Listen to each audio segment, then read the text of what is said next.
Imagine peering back through time, witnessing the very beginnings of our modern economic world.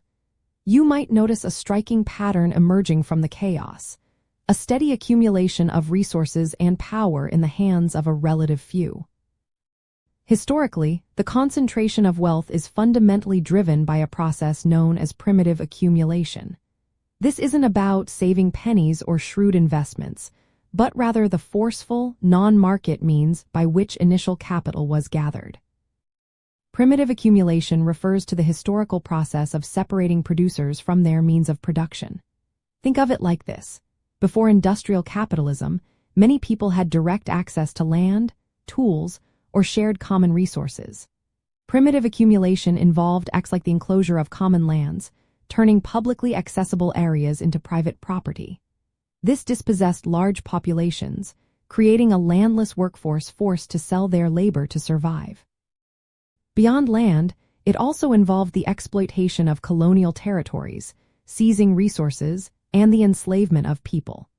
State power often played a crucial role, enacting laws and using force to facilitate these transfers of wealth and resources from common or indigenous hands into private ownership.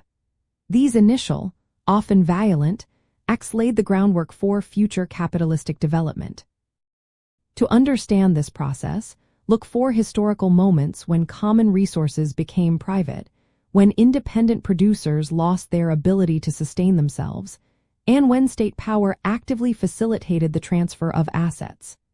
Recognizing these patterns helps clarify how economic disparities emerged and persisted. One key insight from this historical analysis is how dispossession or expropriation, the taking away of property or rights, isn't just an accidental byproduct, but a foundational element. Karl Marx, who extensively theorized on this, often referred to primitive accumulation as the original sin of capitalism, not in a moral sense, but as the initial violent act that kickstarts the capitalist system. It's the difference between wealth generated through trade and wealth simply taken. Understanding primitive accumulation helps us see that today's vast wealth concentration isn't just the result of market forces or individual merit alone. It reveals a long history of structural processes that created and continues to reinforce profound economic inequalities, offering a deeper perspective on our current economic landscape.